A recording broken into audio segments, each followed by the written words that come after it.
now it's time for another amazing guest! All right, we got Perry Perlmutter co-hosting with us, a comedian, and I was super excited for this interview because it's not often in life when you're kind of a regular dude, you start to meet these CEOs of some big companies and big corporate guys who just seem so uncorporate. They just seem like also like a regular guy, and this is one of them. Bruce Linton joins us again from Canopy Growth. How you doing, Bruce?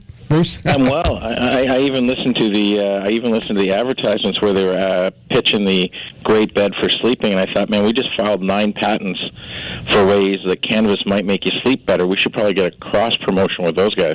You know what's so funny? I just had a meeting with those guys, and they asked me if we could start figuring out some cross promotions with some of my other people I work with, and no. So yeah, because the next thing you do, once you file patents, you start thinking about putting people into observational trials. And we might have a great product, but if you got a crappy bed they're in, that probably is going to be less pure. So is there now certain medical marijuana out there, Bruce, that does? Because lack of sleep is a huge thing for people. And you think about how that hurts your production the next day, how it hurts your focus and stuff. Is this sort of a big part of the medical marijuana side now? Well, I think what's happening is there's enough corporate strength to start doing trials. And trials mean that you can do observational trials, which could be 40 to 60 people, and you start to make sure that it's not just the plant, it's how do you extract the oils and then reformulate them and deliver them the right way. Because, sleep problems can be 2 types. One is maybe you can't fall asleep, which means you need some method of onset, which could be a lozenge or it could be an inhalation. And then I maybe can't stay asleep past 3 in the morning. I need something that has a time-release capsule around a combination of cannabis oils that allow me to stay asleep. And that's the sort of work we're doing now. And people will say, well, medical cannabis is not real because there are no clinical trials. Well, who's going to pay for them? Like Hell's Angels? Honestly, you have to have organizations that put together structure so they can actually do trials. It's just a nonsense comment. Well, that's exactly what's happening right now. And you guys, I'll never forget when we talked the first time on the program about 3-4 weeks ago. I called you guys the largest medical medical grow up in the world, essentially. And then you replied with the ones who have their address on it anyway. So yeah, so there's a lot going on in the sector, and I would say that we're just starting to see the news happening in Canada. Can you imagine that our federal government had a conversation yesterday about when and if edible products should be managed as a medical or an adult access product for cannabis in Canada? And they're saying 2019 is about the right time, probably. Look south across the border, and there's a pretty irrational thing. Look around the world, we're the leaders. We're leading on medical. We're leading on how to manage adult access. We got provinces who are clamoring to make sure that they have supply so that when the July happens next year, they're not standing around looking foolish and that their province has none. Bruce, Trudeau actually had this announcement recently, which sort of made it feel also more legitimate. Have a listen, and then I want to get your take on it. If my producer has it ready, it would even be more exciting, but he fell asleep here. I think he tried some of your studies. Be trying to sleep. Here we go. Tax for per gram up to prices of $10, and then 10% on prices over $10 per gram.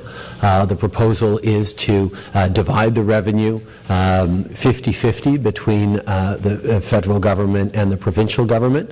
The provinces argued that they are going to be bearing more costs, certainly up front in terms of installing the regime, and I certainly said we're open to looking at that and discussing and making sure that we are doing this right. But I emphasize once again that nobody's mindset on this approach is about bringing in tax revenue on this. The mindset with which we have approached the legalization and control of marijuana from the very beginning has been from a public health and safety standpoint what we need to do to put in a system that will protect our kids, will protect our communities, and remove the black market from accessing the billions of dollars of profits that they do every year off of this. There are many discussions to have. We had a very good and frank discussion on this, and I know our finance ministers will be deeply involved. So, Bruce, there's Trudeau. Actually, not that long of a clip, just a lot of ums and ahs, which Linton did. Can you break that down, sort of, just for the common lady or the common man? Sure. So if you compare this to anything like the tax rate they might apply to alcohol or tobacco, it's really light. So they're basically saying anything you sell for above $10, we're going to apply 10% tax built in, so an excise tax, and then on top of that you have sales tax. And if it's under $10 a gram, it'll just be a straight dollar. And so in our mind, that's a pretty moderate approach. I imagine over time they'll get more aggressive with the tax levels, but it leaves us in a situation where our product can be produced, put on the shelf in a lawful way, be tested at a lab to confirm what's in it and what's not in it, and be the same each time you come for sure, and be price competitive to the black market or under it. And so I think that's kind of responsible. And the big fight's going to be, you throw $1 into the ring, and let's see which municipal, provincial, and federal politicians get the biggest piece. And that's really probably just the current battle, not whether or not it's the right tax rate. And how much of that taxed dollars on sort of medical marijuana and legal marijuana will kind of go back to, and like what he said, and I didn't know if he was being authentic about that, where, it's still a moneymaker for the government, obviously, and where will those tax dollars go? Will they help to go to ending stigmas, to raising awareness for children? Will they put it back into sort of this growing industry? So I think, each province is doing a little bit different with theirs, but federally we're seeing a real push towards supporting the police enforcement, education, all the campaigns you would expect about don't consume and drive. So it seems they're actually plowing a lot of it back in, and this isn't, managing the evolution from a black market only to a regulated market where it's lawfully produced. This is not like an overnight change. This is going to be sort of over a period of time that could be 3 to 5 years. And really, what the products are that we make at the beginning are reasonably simple. They're dried cannabis. They may be rolled in other formats, and they're oils which come from the cannabis but aren't concentrated necessarily to a level that you can make vaporizable products, which means we're probably covering off about half of the black market. Over 30 products right now, I know, at tweedmainstreet.com, which is exciting. And we've gotten to know through this sort of, I've always been just a super advocate, and I've been honest with you in the past, where I'm not a consumer even really, but a super advocate of the health benefits of marijuana. And I've learned so much about it through some of our experts like Melissa Rolston, and through just patients who've come in and learning about the patient process, to the point where I'm actually very intrigued to, trying to get my license and maybe using myself to help with anxiety and things like that. When people go to Tweed Main Street, what are some of these different, 30 products? So that still kind of blows me away. What are some of these examples of them? Yeah, so we began, and we have, of course, dried cannabis flowers, which is the base product, and we have, call it 10 or 12 variants at any point in time, which are either stronger in THC, which people would expect or associate with the psychoactive effect, or higher in CBD, which has been often associated with, dealing with tremors and neurological. And so these are the two principal ingredients, and there's quite strong variants, and when people interact with the Tweed call center or the care center, they walk them through what might be best. Then we extract the oils, and we have those in bottles so that people can, instead of having the actual flower, they can have the oil, and the oil can be used in a measured way. It can be used in preparing foods. If the person's finding it difficult to consume the product in any other way, they can do that. And then the next thing we made are gel caps, and the reason we did is they're made in a pharmaceutical process so that it's exactly the same every time, and they look just like a pharmaceutical product, which means when we go to see doctors and educate them, you can imagine it's a lot more easy conversation talking about a gel cap that's exactly the same every time than showing up and trying to detail them with a bag of marijuana. And so that whole evolutionary process of what we make, why people like you seeing the doctors, and our education has had it so we have more than 15,000 doctors in Canada who have decided this isn't such a taboo anymore. and the right access forms for people. I'm sort of half chuckling as I listen to you, and there's a reason for it. Earlier today, they asked me to kind of do a couple weeks on TSN 1050, talking sports in the mornings. I'm doing that 6 a.m. to 10 a.m. And today I realized that, it was kind of like a childhood dream. Here I am talking about the Maple Leafs. I know you're probably a Senator fan, but I was super stoked about doing it, and it kind of gave me goosebumps to know that here I am kind of as an expert talking about something I used to love. And I'm not necessarily saying you used to love this as a kid, Bruce, but are you ever amazed even at yourself as the founder of Canopy Growth that you can go and talk about this in terms of like from a point of not only just authority, but imagine you doing that 30 years ago and sort of how people would have looked at you. Yeah, it's not even 30 years ago. 5 years ago when I started it, almost everybody had their arms crossed in a pretty uncomfortable, uncertain way. And that was, I think I mentioned it to you before, really you had to use some of the comedic approaches that some of the guys you have on your show do, which is I had to get people to relax before I could get them to take in the idea. And when you occupy what was the Hershey Chocolate Factory for all of Canada with what becomes the world's biggest marijuana production address, you can say that, out of curiosity, I had to buy the chocolate factory and do this because I needed to understand why the Oompa Loompas were so happy. and all of a sudden you get them to relax a bit, and you can start taking them on a journey of education. What's happened over the last 3 or 4 years is this comes up like people are clamoring. You can be at the most unusual, fantastic homes, beautiful garden parties, and be at a 70th birthday party for somebody, and everybody wants to know about marijuana, regulation, process, access. So I would say Canada is a pretty smart place. You have a lot of people asking about investment too. I mean, I follow all the stocks, and I notice you guys have had a great week. Congrats on that. Do you get a lot of that too? You get a lot of that, and you get a lot of it because what happens, like any sector where there are companies that are creating a lot of value, there's a lot of people who show up who just want to take all of your money. And so there's an awful lot of opportunities out there where they're saying, we're going to be the next one, and they haven't done the work.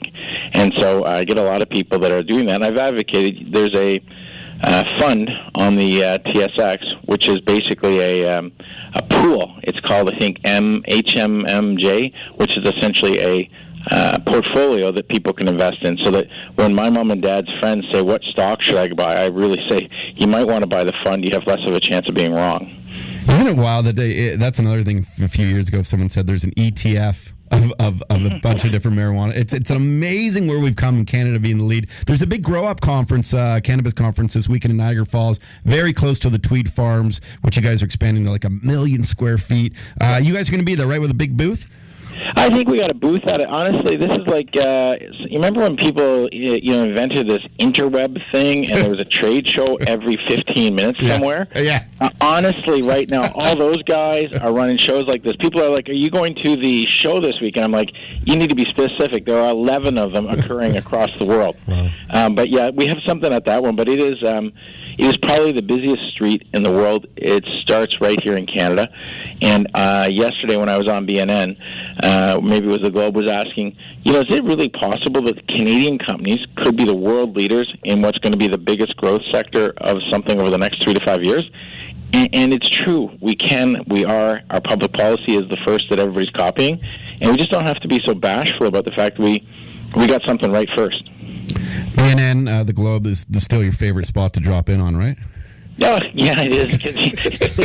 This one has nostalgia for me, and you know the story on that. Like, I'm still waiting to hear what happened and some silly stuff. So it is one of those ones, man. Every time I got my rental car in Toronto, I was right on the station, and I was more shocked than you.